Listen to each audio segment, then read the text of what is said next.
You ever been camping or dirt biking and want to come back to your campsite and soak in a nice warm hot tub? This is how you do it in 30 seconds. Number one, you need anything that holds water. I have an inflatable hot tub. Use whatever you want that holds water. Number two, you need a pump. I have a car battery run electric pump, pumps water from the lake or creek up into the key here is a car radiator right on top of the barbecue. Heats up the water, the air coming out of here is cold enough, you can put your hand on it, pumps water in here. Once the tub is full, you just move your pump from the lake or creek right over here into your hot tub, cycle it through for about 3 to 4 hours, and your hot tub is a perfect temperature. Now here's a longer explanation if you want some more details. All right, those of you who want a little bit more of an explanation, we'll try and do this in 5 minutes of how I was able to kind of make this thing here work. So first of all, of course, we said you need something to hold the water. Most kiddie pools are too shallow, so I went with the 4-person inflatable hot tub. You can go with a smaller one. The smaller it is, the quicker it is to heat up. I have a bigger kiddie pool, about a 10-foot kiddie pool, and it's too big to heat up with this system. It just doesn't work. It's too much water. So for me, this is the perfect size for my family.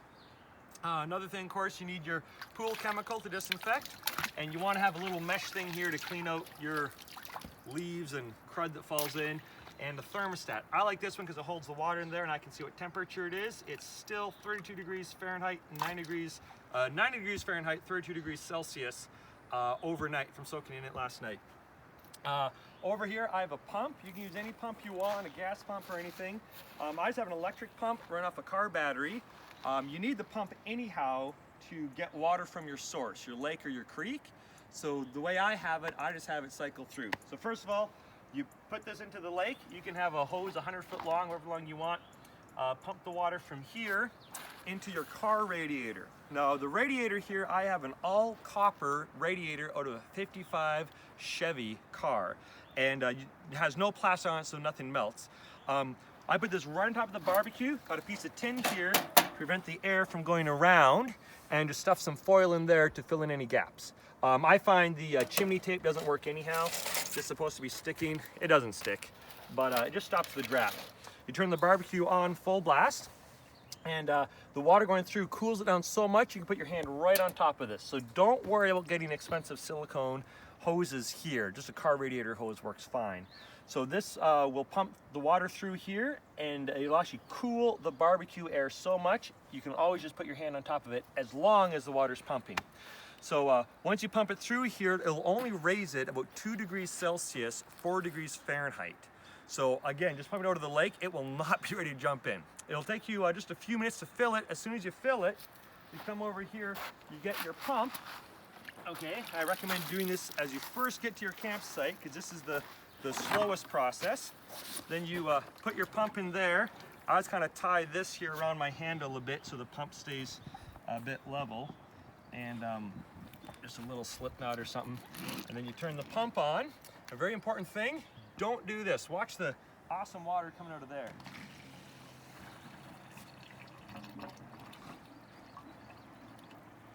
And there you get a little bit of rusty crud out of it. I guess I've been running it for 4 days in a row here. It's pretty clean, but usually we'll get some radiator crud build up in there and stuff. You know, so that's what it looks like about 4 hours. Just keep cycling it through. A couple things to watch out for is you don't need a really big barbecue because your tank will ice over. If you're running 5 burners on max, your tank will get all icy. So one thing you can do, you can take a plastic bin, put this inside the plastic bin with warm water in it, keep your propane warm. And then also sometimes your regulator here will ice over. So you might just put that in a bucket of water or whatever. I don't recommend putting it in here. When you put the tank in here, it floats sideways and then does that, and then it runs the liquid propane out of the tank into the regulator, and your regulator ices up and turns your barbecue off. So that's just a waste of time. The other thing, of course, I just leveled off the sand here a little bit, and I really like these square pads. This is good for everything. We just use them to step on. So over here is our changing area.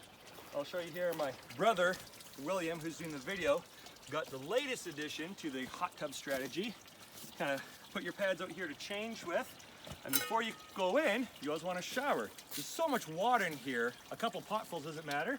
Just take some nice warm water and just dump it over your body, shampoo out here, goes into the sand. And then when you're done cleaning yourself off, then you get into the hot tub and keep the hot tub as clean as possible. So that's about it. And then when you're done, I'll just show you how to cover it up. And then you keep the water as warm as possible. And the next day, it'll still be about 9 degrees or 30 degrees like it is right now. And it only takes about an hour. So you come back from dirt biking, hiking, whatever, you plug this in, let it run for an hour while you're having supper. When supper's done, ready to come soak in the hot tub.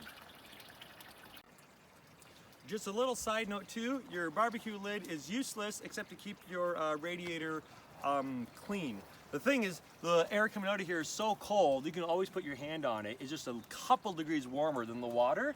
And so having your barbecue on, your lid doesn't keep any heat in. It's not really relevant as long as you block off the sides here with just a piece of tin, some aluminum foil, and put that in the corner. The other thing I would do is you can get a barbecue smaller. Again, you can't run all 5 burners because your tank will ice over. So just get a barbecue that fits your radiator. You could do a smaller one. You know, the more heat transfer, the faster. But your lid is really just cosmetic. You don't really need your lid on here. And you know, I cut the thing out here. You don't need it. Anyhow, here is how to close up your hot tub at the end. And then when you're all done soaking in the hot tub, just cover it up. Put some form of insulation on top, a blanket. I just use these square pads, put on top to insulate it a bit, and overnight it'll only drop out 10 degrees Celsius or 20 degrees Fahrenheit, and the next day you'll be able to reheat it to hot tub temperature in about 1 hour, and then you're all set.